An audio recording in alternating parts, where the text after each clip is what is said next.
And that's how it happens. You're out hiking around, enjoying the clean air, beautiful scenery, and all of a sudden you realize you're lost. I'm Bob Nisley, and this is Surviving with Bob. Now, countless people go hiking, backpacking, and hunting every year. Sometimes a lot of those people get lost. Sometimes they're able to find their own way out. Sometimes search and rescue teams have to find them. Unfortunately, sometimes some people don't make it out at all. Now, I'm not a professional survivalist, but I have spent some time in the U.S. Army Infantry. I've studied on survival techniques and done some reading into survival. Now, I've watched some of the survival shows like Survivor Man, Man vs. Wild, and I Shouldn't Be Alive. And that's one of the reasons why I'm wanting to make this show here. Because a lot of times when you watch those programs, those people are always out there with basically hardly anything. And there's really no reason for that. With a little bit of knowledge and a good survival kit, there's no reason why you can't make it out there a couple of days on your own. Okay, now the first thing you want to do is you want to plan your trip. You want to get a couple pieces of paper and a pencil. You want to write down where you're headed. You want to put down your car information, a description of your car, your license plate number. And you also want to, if you can get a GPS coordinate for it, that would be very helpful as well. Now, once you get some of that written down, one of those pieces of paper you want to give to a family member or to a friend. Let them know that you're going out for the day and you'll be back that evening. The other piece is you want to leave it inside your car. So whenever you park in a certain area to start your hike, make sure that it's kind of in an open area and it's easily to be found. That way, if there is a problem and you find yourself in a bad situation, your friends or family can let law enforcement know. That way they know exactly where you're at. They can find your car and they'll know where to start looking for you. And that's some good basic advice to get started on your journey. Now, the day of your trip, the first thing you want to do when you get up in the morning is check the weather. Check and see if there's going to be thunderstorms in the area, if it's going to be raining, if it's going to be snowing, or if the sun is just going to be beating down on you and kicking your ass. You want to know that kind of stuff so you can at least add some extra stuff into your survival kit to be more prepared. Now, the first thing I want to go into with the survival kit is this basic little outdoor survival guide. Now, this is a must-have in any survival kit. You can pick a book up like this for about $5, and it's once again, it's a necessity to have in your survival kit. Now, there's two things that I want to go over with you in this book. If you do find yourself in a position that you are lost, once you realize that you are lost, you want to stop.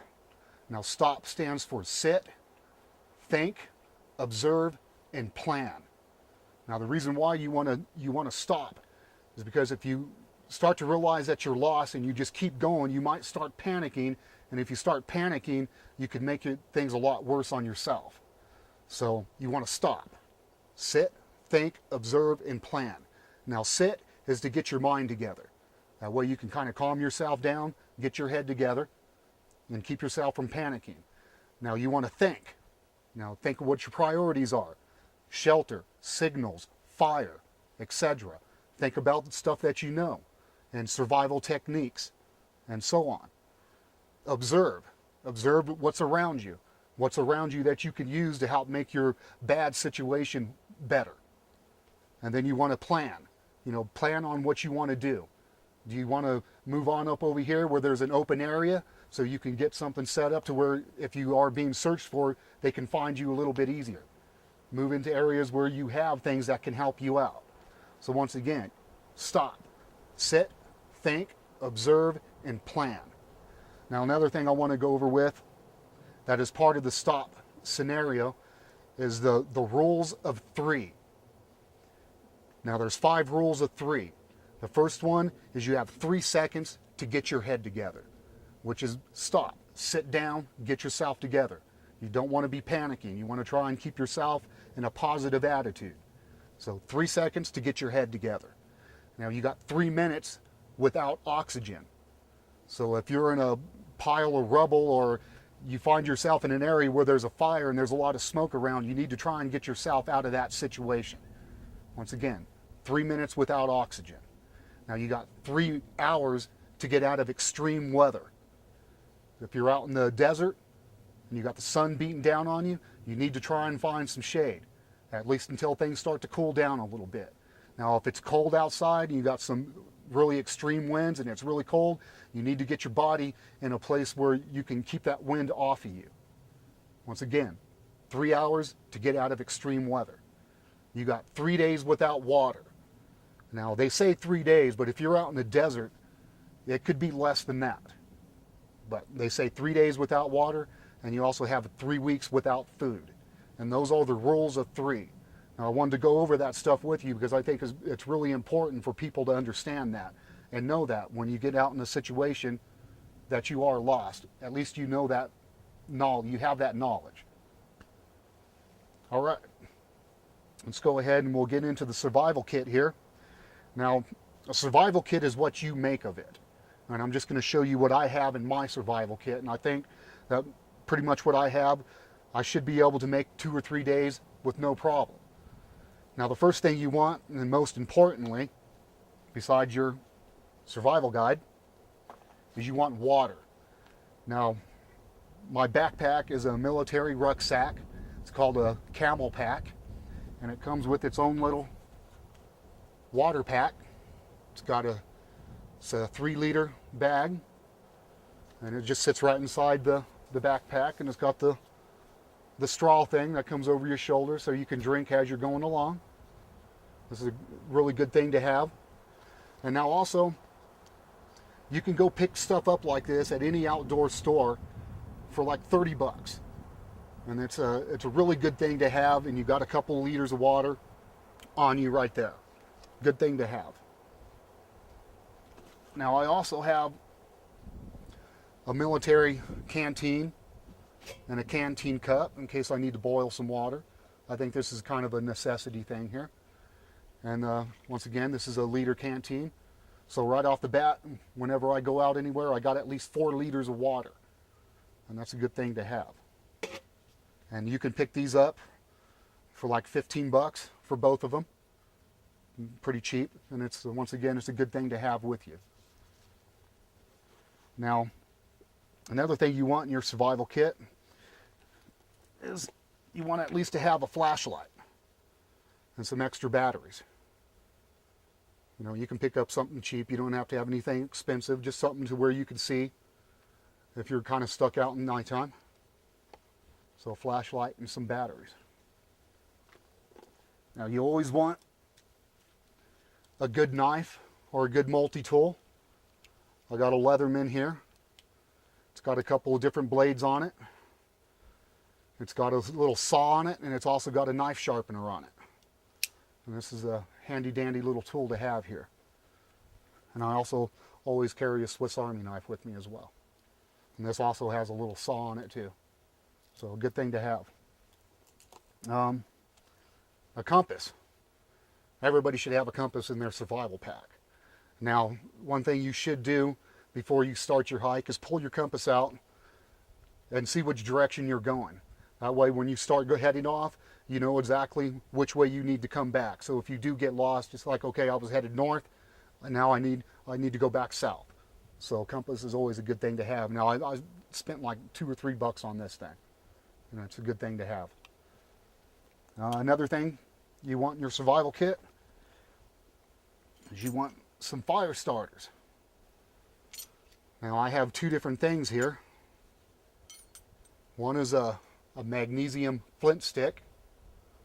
And what you do is you just scrape some of this magnesium off. You want to get a good sized pile, maybe about the size of a quarter. And once you flick the flint, the sparks will catch on that and it'll flare up. So if you have some dry tinder right there, just get it on there. You should have no problem getting yourself a nice little fire going. Another thing I have here is a flint stick. And you could just use this as is, or you can use what I have here to go along with this.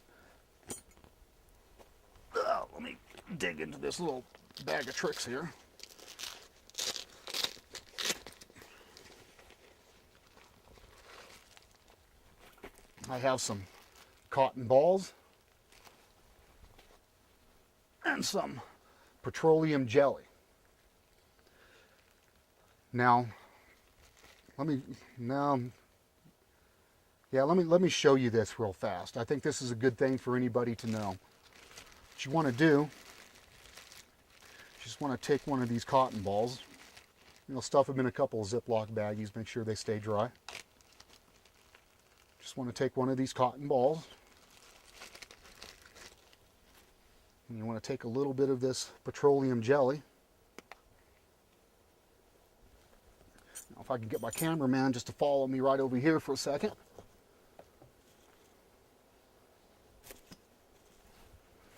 Kind of come down right here, got a little space kind of cleared out to kind of make sure this doesn't get too haywire. Now what you want to do is you just want to take a little bit of this petroleum jelly. Now you don't want to saturate the cotton ball in it. You just want to go like maybe 50-50 on it.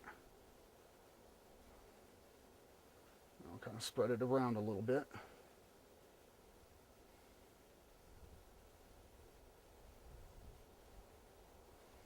Okay, we'll set that down right there. I'll wipe my fingers off here. Now you want to take your flint stick. Now the cotton should catch this spark like it's nothing here. If I can get it.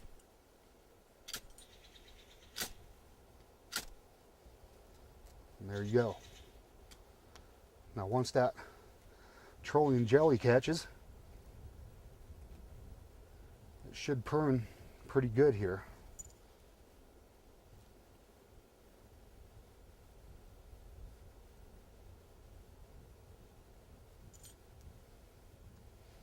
And that should give you plenty of time to get any dry tinder or anything that you need to get a decent fire going. Now, I'm not going to leave this thing burning here, but I wanted to give you that, at least that good example of something that's really simple to do. And basically when you're in a survival situation, you want to keep it simple, stupid. So, all right, we'll go ahead and knock this thing out here. As you can see, it'll probably burn like that for 3 or 4 minutes because of that petroleum jelly. All right, and that's